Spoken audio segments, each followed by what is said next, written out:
Okay, so on this video I'm going to show you how to play the Inceba song, right? Because it's pattern here. So first I'm going to play along with it, and then just so you hear how it sounds while I'm playing along with it, and then from there we'll break down the song, right? Okay.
Simplify this, into its simplest form, where I'm using only 3 keys, right?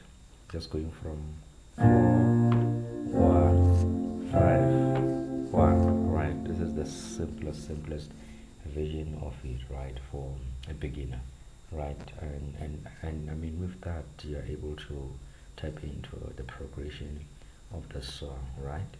So let's break down the song, right? First, it start from here. Start from 4, right? 4,